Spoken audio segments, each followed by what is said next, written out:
School വിട്ട് വരുന്ന കുട്ടികൾക്ക് 5 മിനിറ്റ് കൊണ്ട് തയ്യാറാക്കി കൊടുക്കാൻ പറ്റുന്ന അടിപൊളിയായിട്ടുള്ള ചായക്കടിയാണ് ഇന്നത്തെ വീഡിയോയിലൂടെ ഷെയർ ചെയ്യുന്നത്. അപ്പൊ നമുക്ക് ഇതെങ്ങനെ ഉണ്ടാക്കുന്നതെന്ന് നോക്കാം. ഇതിനായിട്ട് നമുക്ക് ബ്രെഡ് ആണ് വേണ്ടത്. 5 6 പീസ് ബ്രെഡ് നമ്മൾ എടുത്തിട്ട് ഇതുപോലെ ചെറിയ കഷ്ണങ്ങളാക്കിയിട്ട് നമുക്ക് പാത്രത്തിലേക്ക് ഇട്ട് കൊടുക്കാം. നിങ്ങൾക്ക് കൂടുതൽ വേണമെങ്കിൽ കൂടുതൽ എടുക്കാം കേട്ടോ. ഞാനിപ്പോൾ കുറച്ച് ക്വാണ്ടിറ്റിയിൽ മാത്രമേ ഉണ്ടാക്കുന്നുള്ളൂ. അപ്പൊ ഇനിയിപ്പോ നമുക്ക് ഇതിലേക്ക് കുറച്ച് തേങ്ങ ചേർത്ത് കൊടുക്കാം. ഒരു 1/4 കപ്പ് ചിരകിയ തേങ്ങ ഞാൻ ഇതിലേക്ക് ഇട്ട് കൊടുക്കുന്നുണ്ട്. എന്നിട്ട് നമുക്കിതിലേക്ക് ഒരു മുട്ട പൊട്ടിച്ചു വെച്ച് കൊടുക്കാം. ഇനി നമുക്ക് മധുരത്തിന് ആവശ്യമായിട്ടുള്ള പഞ്ചസാര ചേർത്ത് കൊടുക്കാം. 2 ടേബിൾ സ്പൂണ് ഞാൻ ഇതിലേക്ക് ഇട്ട് കൊടുത്തിട്ടുണ്ട്. ഇത് നല്ല കറക്റ്റ് പാകത്തിലുള്ള മധുരമാണ് കേട്ടോ. അപ്പൊ അതും കൂടി ചേർത്തതിന് ശേഷം നല്ല ഒരു ഫ്ലേവർ കിട്ടാൻ വേണ്ടിയിട്ട് നമുക്ക് ഇതിലേക്ക് കുറച്ച് ഏലക്കപ്പൊടിയും കൂടി ചേർത്ത് കൊടുക്കാം. അപ്പൊ ഇത്രയും മതിയാവും. ഇനിയിപ്പോ നമുക്കിത് നല്ലപോലെ ഒന്ന് കുഴച്ചെടുക്കണം. ഇതുപോലെ കൈവച്ചിട്ട് തന്നെ നല്ലോണം കുഴച്ചെടുത്താൽ മതിയാവും.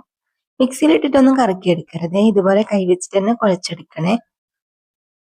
അപ്പൊ ഇതുപോലെ നമ്മൾ നന്നായിട്ട് കുഴച്ചതിന് ശേഷം നമുക്കിനി ഇത് കയ്യിൽ വെച്ചിട്ട് ബോൾ ആക്കിയിട്ട് എടുക്കാം. നിങ്ങൾക്ക് ഇഷ്ടമുള്ള പോലെ ഷേപ്പ് ആക്കാം. ഞാനിപ്പോ ഇതുപോലത്തെ ബോൾ ഷേപ്പിലാണ് ആക്കുന്നത്. ഇതിലേക്ക് വെള്ളമോ പാലോ അങ്ങനത്തെ യാതൊന്നും ചേർക്കരുത്. നമ്മുടെ ആ മുട്ടന്റെയും പഞ്ചസാരന്റെയും തേങ്ങന്റെ എല്ലാം ആ ഒരു നനവില് മാത്രമാണ് നമ്മൾ ബ്രെഡ് കുഴച്ചെടുക്കേണ്ടത്. അപ്പൊ ഞാൻ മൊത്തത്തിൽ ഇതുപോലെ ആക്കി എടുത്തിട്ടുണ്ട്. ഇനി നമുക്കിത് ഫ്രൈ ചെയ്തെടുക്കാം. ആദ്യം നമ്മൾ ഓയിൽ നല്ലപോലെ ചൂടാക്കിയതിന് ശേഷം നമ്മൾ തയ്യാറാക്കിയതെല്ലാം ഇതിലേക്ക് ഇട്ട് കൊടുക്കാം. എന്നിട്ട് ഒരു സൈഡ് അയക്കുമ്പോൾ നമുക്ക് മറിച്ചിട്ട് കൊടുത്തിട്ട് മറ്റേ സൈഡും കൂടി ഫ്രൈ ആക്കിയിട്ടെടുക്കാം. നല്ല എളുപ്പമാണ്, പെട്ടെന്ന് ഉണ്ടാക്കിയെടുക്കാൻ പറ്റുന്ന ഒരു ചായക്കടിയാണ് കേട്ടോ ഇത്. ഹൈ ഫ്ലെയിമിൽ തന്നെ വെച്ച് കൊടുത്താൽ മതി. വേഗത്തിൽ നമുക്ക് ഇതുപോലെ ഫ്രൈ ആയിട്ട് കിട്ടും. 2 സൈഡും നല്ലൊരു ഗോൾഡൻ കളറിൽ കിട്ടിക്കഴിഞ്ഞാൽ നമുക്കിത് കോരി മാറ്റാം. അപ്പൊ ഇതേപോലെ തന്നെ നമുക്ക് ബാക്കിയുള്ളതെല്ലാം റെഡിയാക്കിയിട്ടെടുക്കാം. നമുക്ക് ആരെങ്കിലും ഗസ്റ്റ് എല്ലാം വരുമ്പം ഇതുപോലെ തന്നെ എളുപ്പത്തിൽ ഉണ്ടാക്കാം. അതുപോലെ തന്നെ സ്കൂള് വിട്ട് വരുമ്പോൾ കുട്ടികൾക്കെല്ലാം പെട്ടെന്ന് ഉണ്ടാക്കി കൊടുക്കുക. അവർക്കെല്ലാം ഇഷ്ടപ്പെടും കേട്ടോ. നല്ലൊരു ടേസ്റ്റ് ആണ് ഇതിന്.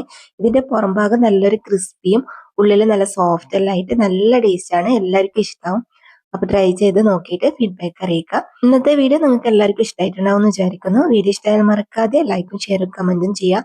ഇതുപോലുള്ള റെസിപ്പികൾ കാണാനായിട്ട് നമ്മുടെ പേജ് ഫോളോ ചെയ്യാനും യൂട്യൂബ് ചാനൽ സബ്സ്ക്രൈബ് ചെയ്യാനൊന്നും മറക്കരുത്.